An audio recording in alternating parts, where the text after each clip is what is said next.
Fibroids operation ఖచ్చితంగా చేస్తేనే గర్భం వస్తుందా?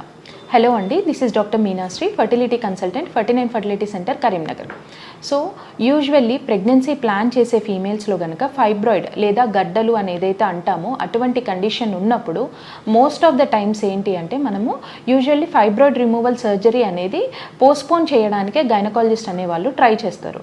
బట్ కొన్ని కండిషన్స్లో ఏంటి అంటే మనం ప్లాన్ చేసేటప్పుడు బిఫోరే కంపల్సరీ ఫైబ్రాయిడ్ రిమూవల్ అనేది చేయించడం జరుగుతుంది. సో ఇటువంటి వాటిల్లో ఫస్ట్ ఇండికేషన్ ఏంటి అంటే ఫైబ్రాయిడ్ యొక్క సైజు. సో ఫైబ్రాయిడ్ యొక్క సైజ్ అయితే మనకి usually more than 4 or 5 centimetres ఉన్నప్పుడు అటువంటి ఫైబ్రాయిడ్ ఏంటి అంటే ప్రెషర్ సిమ్టమ్స్ అనేది క్రియేట్ చేయడం జరుగుతుంది. సో ఎండోమెట్రియల్ క్యావిటీ ఏదైతే ఉంటుందో ఆ క్యావిటీ లోపల మనకి ఎంబ్రియో అనేది అటాచ్ అవ్వడం జరుగుతుంది. సో ఈ ఎంబ్రియో అటాచ్ అయ్యే ప్రాసెస్లో ఫైబ్రాయిడ్ సైజ్ కనుక చాలా లార్జ్ అంటే 5 సెంటీమీటర్స్ దాటిపోయింది, 4 సెంటీమీటర్స్ దాటిపోయింది, అటువంటి కండిషన్స్లో ఏమవుతుంది అంటే మనకి ఆ ఫైబ్రాయిడ్ అనేది ప్రెషర్ క్రియేట్ చేయడం జరుగుతుంది. సో ఈ ప్రెషర్ ఎఫెక్ట్ వల్ల మనకి ఇంప్లాంటేషన్ ఛాన్సెస్ అనేవి తగ్గడం జరుగుతుంది. అండ్ ఇంకొన్నిసార్లు ఏంటంటే ఈ ఇంప్లాంటేషన్ ఛాన్సెస్ తగ్గడం వల్ల ప్రెగ్నెన్సీ అనేది నెగిటివ్ రావచ్చు.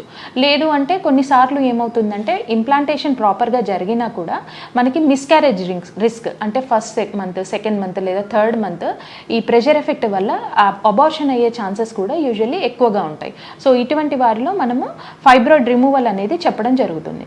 అండ్ ఇంకొన్ని కండిషన్స్లో ఏంటి అంటే ఫైబ్రాయిడ్ యొక్క లొకేషన్ అంటే అది ఎక్కడ ఉంది అనే దాని మీద కూడా మనం డెసిషన్ తీసుకోవడం జరుగుతుంది.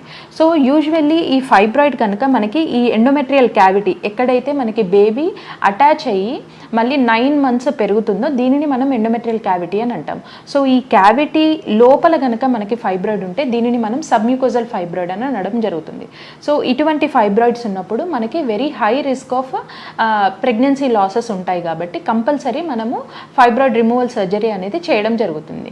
అండ్ ఇంకొన్ని కేసెస్లో ఏంటి అంటే డైరెక్ట్ మనకి క్యావిటీ పైన మనకి టచ్ అవ్వడం జరుగుతుంది మరియు లోపలికి ఇండెంట్ చేయడం జరుగుతుంది. సో ఇటువంటి ఫైబ్రాయిడ్స్ని మళ్ళీ ఏంటి అంటే కొన్నిసార్లు వెరీ నియర్ ఆల్మోస్ట్ క్యావిటీకి చాలా దగ్గరగా కనుక ఫైబ్రాయిడ్స్ ఉన్నప్పుడు ఇటువంటి ఫైబ్రాయిడ్స్ యొక్క సైజుతో సంబంధం లేకుండా అంటే అవి ఎంత చిన్నగా ఉన్నా కూడా మనకి క్యావిటీ లోపల కానీ లేదు అంటే క్యావిటీ పైన లేదు క్యావిటీకి చాలా దగ్గరగా కనుక మనకి ఫైబ్రాయిడ్స్ ఉంటే మనము ఇర్రెస్పెక్టివ్ ఆఫ్ సైజ్ వాళ్ళకి ఫైబ్రాయిడ్ రిమూవల్ అనేది చెప్పడం జరుగుతుంది. Thank you.